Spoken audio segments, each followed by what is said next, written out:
தமிழ்நாடே கேள்விப்பட்டிராத அதிரடி விலை குறைப்பு சூப்பர் சரவணா ஸ்டோர்ஸ். சொந்த வீடு வாங்க ஸ்டெப் ஸ்டோனுக்கு வாங்க. Step stone. தஃபால் நான் தாவேக்கால இருந்து தான் திமுகவில் போய் சேர்ந்தேன்.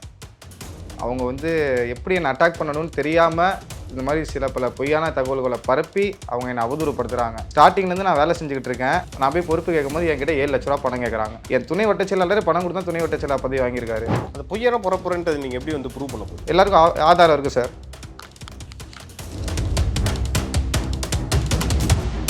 கட்சியை விட்டு இவன் வெளியே போயிட்டான், எப்படி போகலாம்? இவனை நான் டிமாண்ட் பண்ணணும், இவனை நம்ம நடுத்தரில் நிப்பாட்டணும், அசிங்கப்படுத்தணும். இதுதான் தாவே அரசியல் பண்ண தெரியலைங்க. அரசியல் இப்பெல்லாம் பண்ணக்கூடாதுங்க. அதுதான் நீங்கள் ஒரு ஆடல் பாடல் நிகழ்ச்சியில் நீங்கள் ஆடி இருந்தீங்க. அவங்க அருகில் இருந்தவங்க ஒரு பெண் இருந்தாங்க. அவங்க யார்? அப்போ அவங்க என் மனைவி. மனைவியா? மக்களுக்கு எதை செய்யணும்னு சொல்லி போகிறாரு. இவர் ஒரு ரசிகர் தான். அவர் விஜய் ரசிகரானது தான் வராரு சொல்லி நாங்கள் கொடுத்துருக்கோம். அதெல்லாம் விஜய் அவர்கள் மேலேயும் திரு கிறிஸ்டியானந்த் அவர்கள் மீதும், அப்புறம் மாவட்ட செயலர் பாலமுருகன் மீதும், கார்த்திக் ராஜா, அப்புறம் ராவத் விக்ராமி, ஒரு 4-5 பேர் மேலே கொடுத்துருக்கோம். அதுக்கு என்ன சொன்னாங்கன்னா நடவடிக்கை எடுக்கிறோம். ஓகே, உங்களுக்கு சமீர் எப்படி பழக்கம்? சமீர் நான் விடுதலை சிறுத்தை கட்சியில் இருக்கேன் சார்.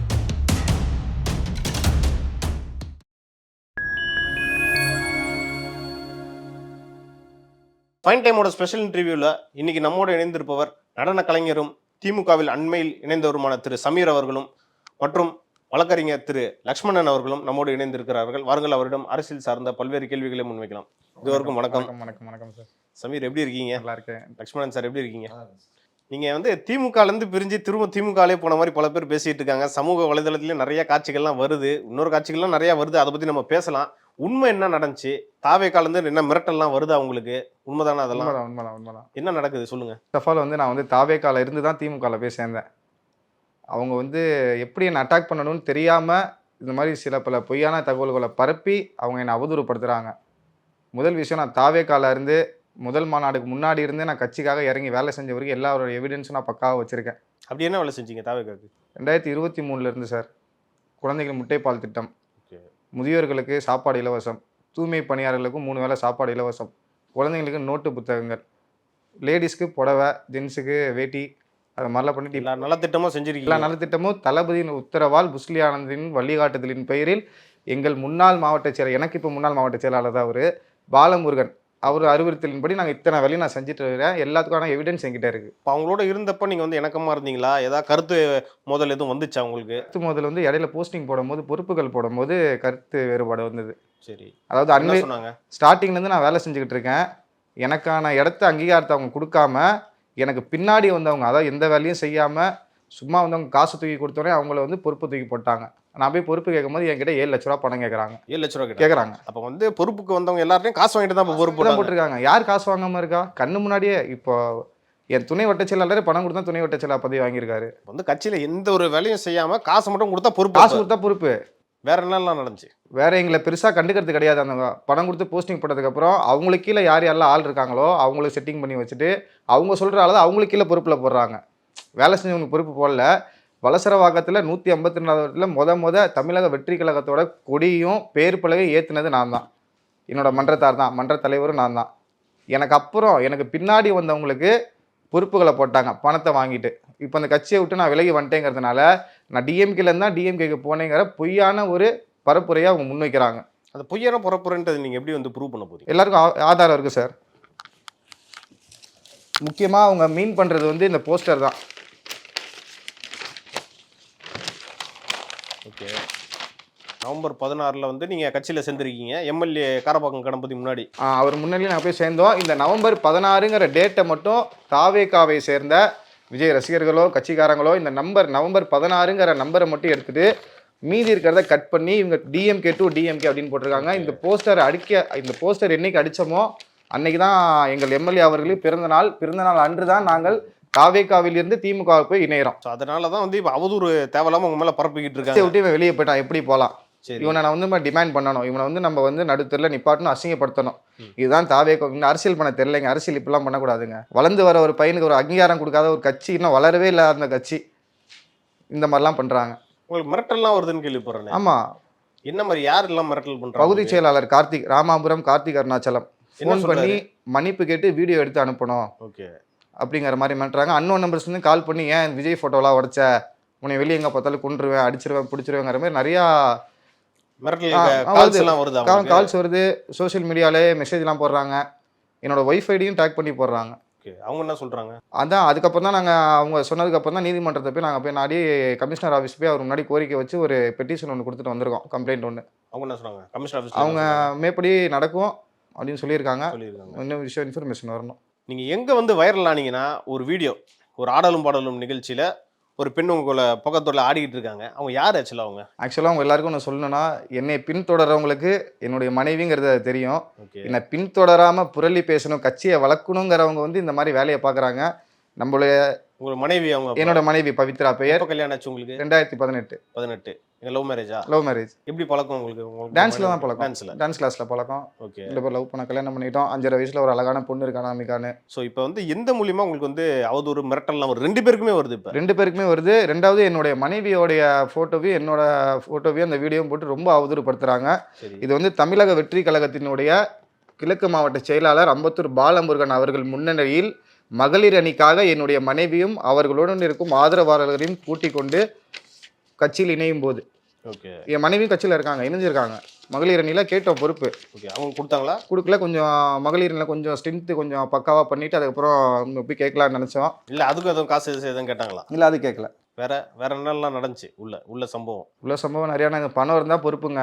சரி, அப்போ திமுகவில் வந்தீங்களே, இப்போ திமுகவில் உங்களுடைய பயணம் எப்படி இருக்குது? அவங்க என்ன சொன்னாங்க? காரப்பாக்கம் கணபதி முன்னிலையில் நீங்கள் வந்து கட்சியில் இணைஞ்சிங்க, அவர் என்ன சொன்னார்? நீங்கள் இணைஞ்சது பெருசு கிடையாது, கட்சிக்காக வேலை செய்யணும், கட்சிக்காக உழைக்கிற யாராக இருந்தாலும் உண்மையான கடைக்கோடி தொண்டனாக இருந்தாலும் திமுக விடாது, நம்மளுடைய முதலமைச்சர் விட மாட்டார் அப்படின்னு நம்பிக்கையை கொடுத்துருக்காங்க. நாங்களும் அதே நம்பிக்கையின் படியில் நாங்கள் வந்து திமுகவுக்கு எங்களால் எவ்வளோ உழைப்பை போட முடியுமோ அவ்வளோ உழைப்பை நாங்கள் திமுகவுக்கு போடுவோம். வருகின்ற ஆட்சி 2026 திராவிட முன்னேற்ற கழகம் தான் மலரும்.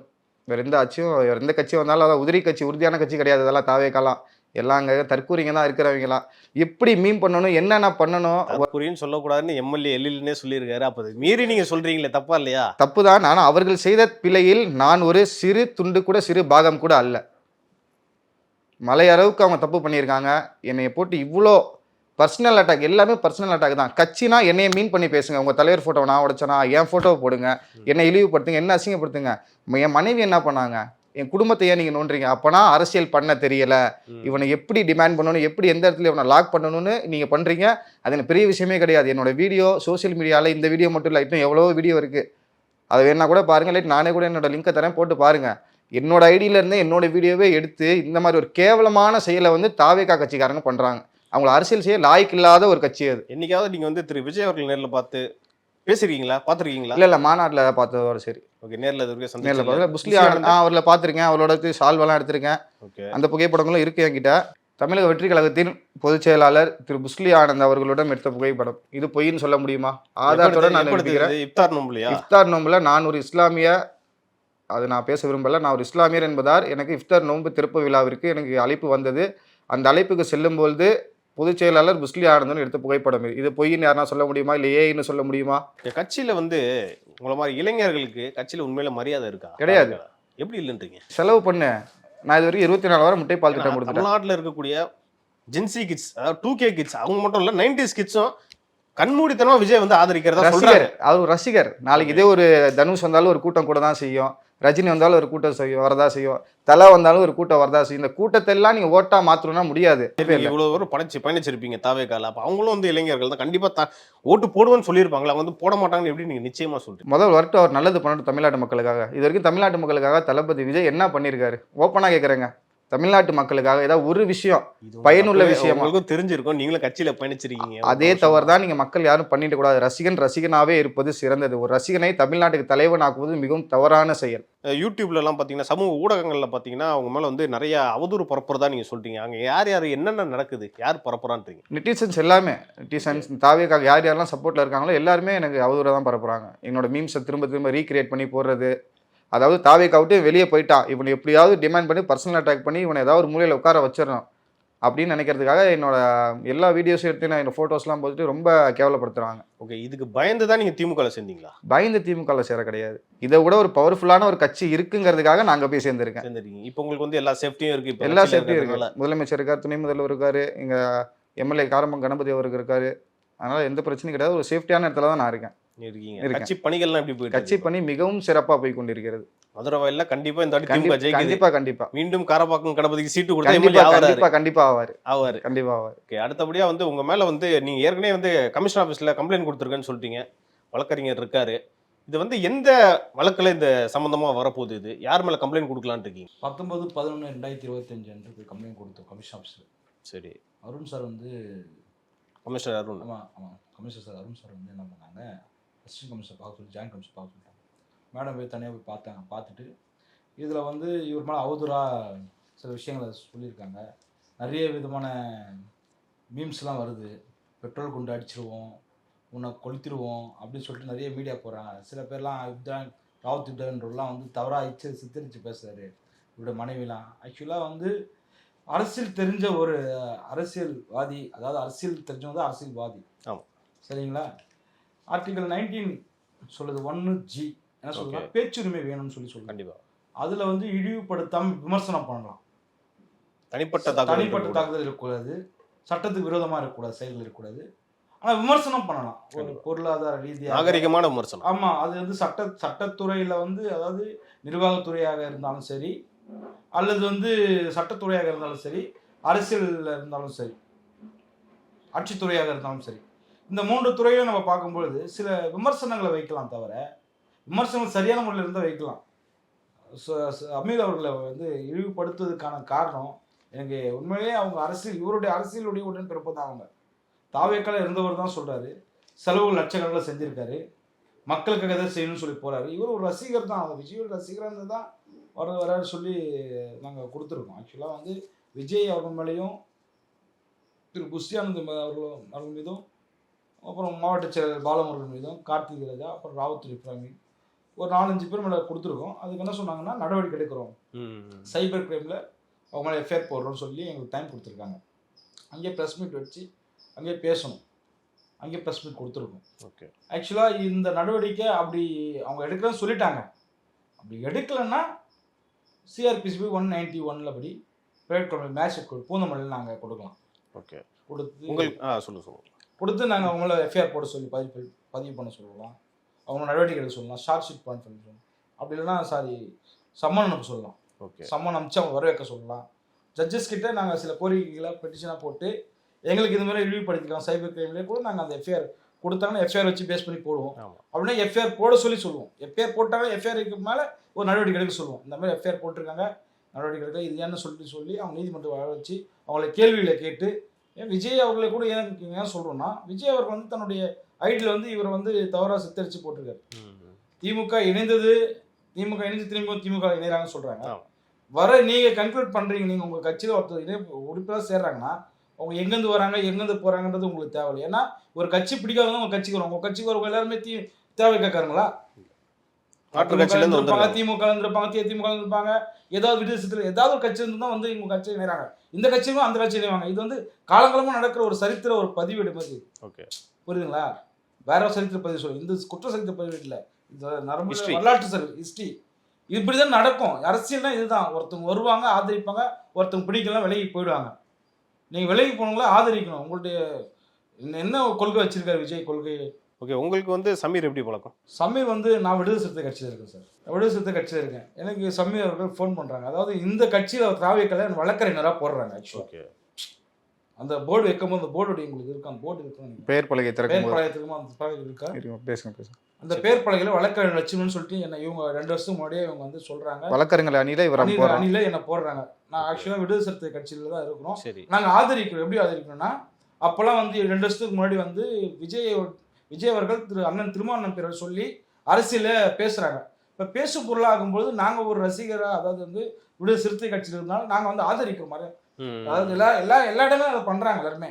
அதாவது அம்பேத்கர் பிறந்தநாளும் இறந்தநாளும் அப்போ வந்து அந்த சமயத்தில் நாங்கள் என்ன பண்ணுறோம், விடுதலை சிறுத்தை கட்சி சார்பாக எங்களை அழைக்கிறாங்க. எல்லா மாவட்ட செயலர் தாவைக்கிணர் வந்து போர்டு வைக்கும்போது அழைப்பாங்க, எல்லாம் பண்ணால் போவாங்க. அந்த மாதிரி தம்பி அறிமுகமாகறாரு. அந்த மாதிரி நாங்கள் வந்து விஜய் கட்சி நாங்கள் ஆரம்பிக்கிறோம்னா ஒரு நல்ல வழக்கறிஞர் வேணும்னா, எங்களுக்கு காசு பணம் எதிர்பார்க்காம சேவை செய்கிற மனப்பான்மை வேணும், நல்லா எப்போ கூப்பிட்டு வரணும் போகணும், சில இது பண்ணணும் சொல்லுங்க. சரிப்பா நீங்கள் திறங்க பண்ணுவோம். அந்த போர்டு திறக்கிறதுக்கு அவ்வளோ பிரச்சனை அங்கே.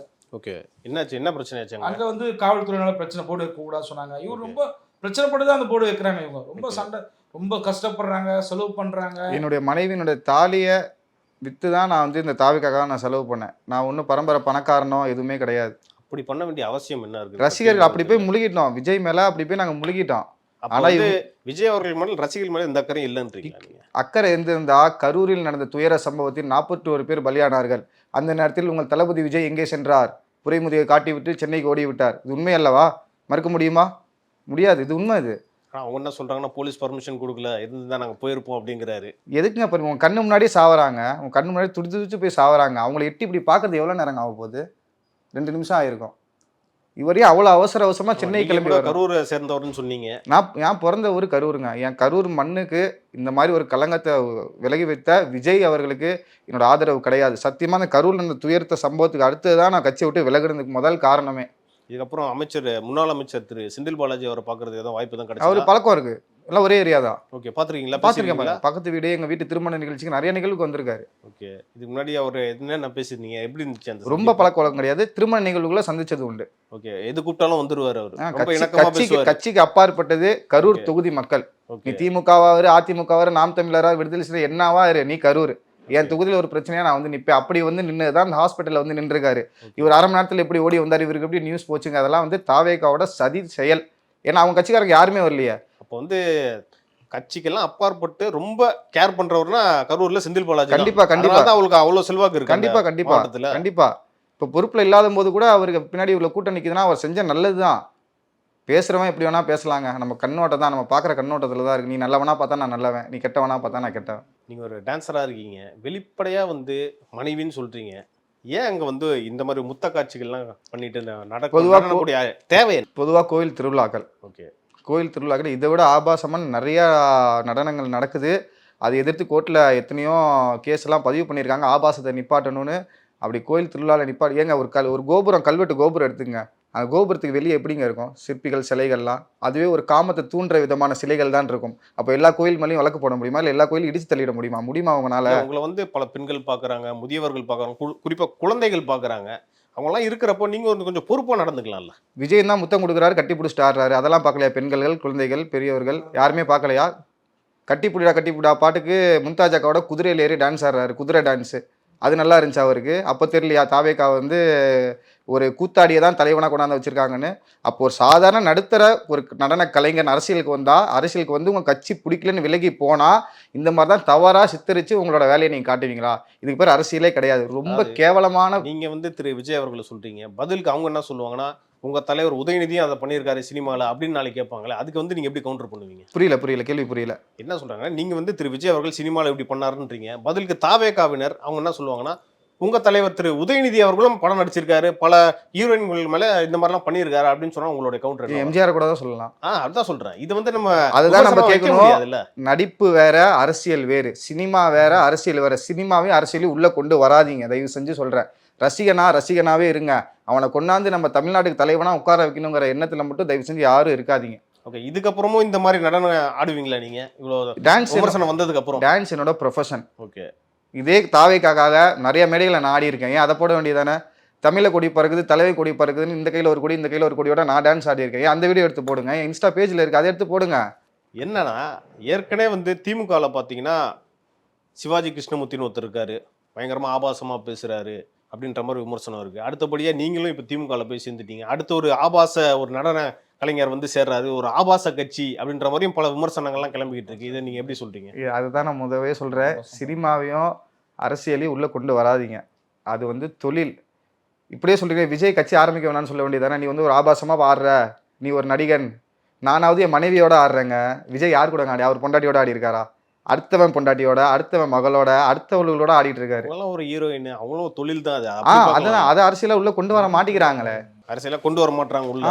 கொண்டு வரக்கூடாதுன்னு டார்கெட் பண்றாங்க. ஏன்னா தாவேக்காக்கு வேற பாயிண்ட் கிடைக்கல. தாவேக்காவை அசிங்கப்படுத்திட்டேன், வேற பாயிண்ட் கிடைக்கல. உங்களுக்கு எதிராக பரப்பக்கூடிய பல்வேறு அவதூறுகள், அப்புறம் அவங்க கூட ஆடின அந்த யார் அந்த பெண்மணின்ற ஒரு மர்மம் வந்து இப்ப நீங்கிருச்சு. கண்டிப்பா. இது குறித்து அடுத்தடுத்த நிகழ்ச்சிகள்ல நம்ம டீட்டெயிலா பேசலாம். நன்றி, வணக்கம்.